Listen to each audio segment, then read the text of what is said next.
pocket on a lot of this stuff. How is that not just another watered-down way of providing spot zoning for people? Well, you could probably argue that. I mean, that's... But it would prevent a lot of Board of Adjustment meetings. Oh, right. Especially in that historic area where there just isn't room. But a lot of the arguments I've heard over the months about against the concept of using spot zoning, this sounds to me like a watered-down version of what we would call the spot zone. It seems to contradict the entire argument against not doing the spot zoning. Well, as long as you don't have an overlay zone that's two properties. But you're not going to, you're not going to zone Larry's and then not zone Barb's, and kind of zone Betty's but not Jones. I mean, you know, if you have an area, historic area that...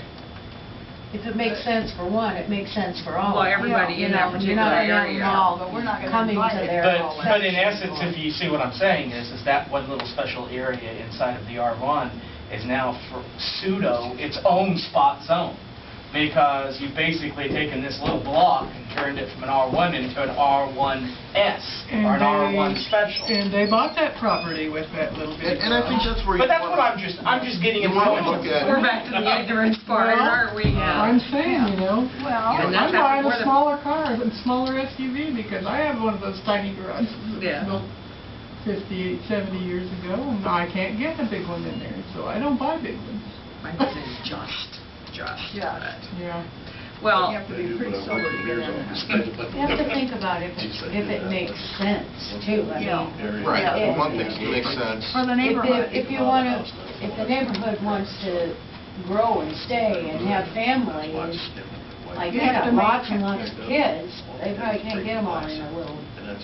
You know what I'm saying? Yeah, they're certainly cutting And the idea behind, and like Sharon said earlier, behind the zoning is not to restrict people from building or doing things. You just want orderly development that makes sense. We just try not to set special exceptions, because then you're right now. You got the special exceptions in there to kind of allow people some freedom and give some people some wiggle room.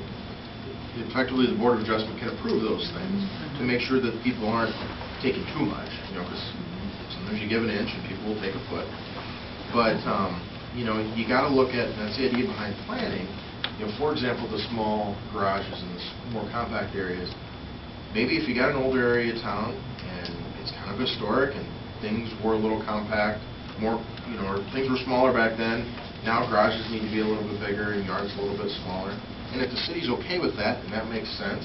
And it's going to allow people to build things and allow that part of town to grow and maintain property values. That's okay. Yeah. You know, and we actually have those areas identified through that planning for preservation from 1995. Yeah, you guys have looked at them, you know, if we need to have a little bit, on an individual basis, a little more different, or a little different rules, or more compact development, and the community's okay with that, and it encourages growth, and we'll still build orderly development and, you know, fit into the character of that, that's okay. Now, the reason you would maybe have a special area in that case is because as you get further out, you want people to, hey, we want a little more space, and we have the room, and we want a little more open air, and, you know, open areas, a little more green space. That's okay too, you know. The other quirky thing that explain to us again the subdivision part, so that we all understand this. If I own a piece of property and I sell off a chunk of it to someone, and then 6 months or a year later I sell off another one, and 6 months or a year later I sell off the third one, I really should have established a subdivision. Is that correct? Yeah, and I guess I didn't bring the subdivision regulations along, and I don't know right off the top of my head, so I don't want to say. 3 creates a subdivision. Yeah, you've got that in there, and again, those things, that is defined, your ordinance pretty much mirrors state law. But again, it's on the responsibility of the city, and the county to an extent too, because they're to catch these things and say, wait a minute, you guys are not doing this properly. That's the thing where if somebody can do it and maybe get a deed and sell, and there's a lot of stuff is under the table and whatever, but when they bring that plat to the courthouse and the courthouse says, wait a minute, you guys have done this too many times, we can't file and record this plat. It's not legal. It's called call the city, and the city says, no, you didn't come to us under the provisions of our subdivision ordinance and have that plat reviewed by the Planning and Zoning Commission and the City Council for approval, we're not going to approve this. Now, that doesn't mean money hasn't changed hands, and somebody hasn't said, I'm going to buy it, whatever. Then it's a civil issue. So does that mean we have to educate the people, like at the courthouse too? Well, the That's courthouse, what it's yeah, they should. The people at the recorder's office, I mean, they should be aware of these. You have to educate the person that purchased the land. That's, Right. Well, or and the that's a realtor, situation where somebody, yeah. This is where the things are- realtor comes in. This is where realtors and That's right. attorneys know these things, Right. surveyors and engineers know these things. And after all, they're the ones that, You know, represent it. if somebody says, I'm going to keep selling off these little parcels, they're doing that for a reason. Yeah. I mean, they're doing that because they don't want to go to an engineering firm and pay them to do it properly, and they don't want to go in front of the city council or the board of supervisors or whatever. Don't want to put in the street. Because they don't or wanna something. do Well, it. it's expensive You know, to put in the street. Run some You know, infrastructure. people will get by with what they can Utilities get by and all. with. In a situation like that, if it gets caught, you know, and then the guy who buys it wrote his check, that got cashed, and now he has a deed that he can't record, apply a survey, and the guy that's selling it said, I don't care, I got your money. Well, then that's their problem. Then they can go in front of the judge. Yeah, we've been there. Well, I mean, seriously, then they can go to court and sue each other. You know, the guy that bought it says, you know, and then the city in that case is going to be well, hey, we got this law on the books, we had to apply it. The judge is going to go give them their money back. Well, what's your intent, what's your intent purpose for the purchase of this ground?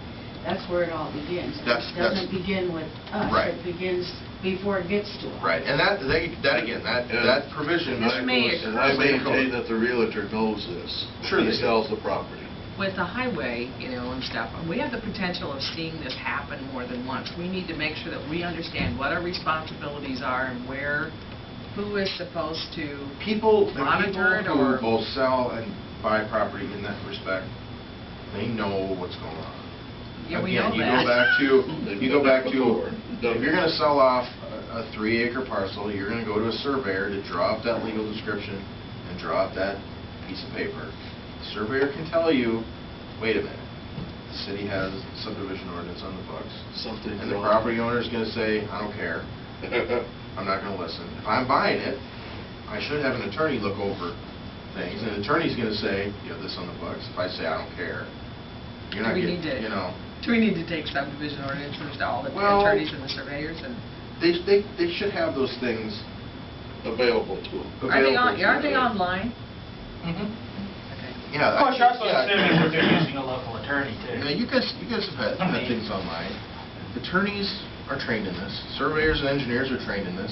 Realtors are trained in this. All this is not. You mean, This we're not This the isn't a only secret. ones? Yeah, this isn't a secret, and it isn't We're not the only ones unique. that's This is like, it's the buyer beware thing that we've Well, had and happen it's- to us yeah. more than once. You wanna think that people are honest and people are doing the best. Aren't they? People aren't shady, but unfortunately, you know, it's just kind of one of those things. You know, and you guys, I think, have done a good job about outreach. You know, when we went through this yet, a lot of public hearings on this. You know, the city has the ordinance, and I can't imagine if anybody calls Adam and says, I'd like a copy, Adam would gladly, I'm sure, provide any attorney or realtor a copy of the subdivision regulations or the ordinance. You know, so it's not like it's a secret, and the city's saying, we don't want you to know, we're going to grab you when you screw up. You know, that's not the case. It's not the intent. No, it's not the case and not the intent. No. You know, and like I said, when you guys went through this, went through all to try, like Sharon said, again, to encourage development, and encourage people to do things without, Oh, yeah. you know, one of the reasons that all those special exceptions are in there is, again, to allow people lots of leeway. Before this was adopted, people were strictly applied, we actually didn't change a whole lot of the setbacks or uses or anything when we did this. We added a lot more things that people could do.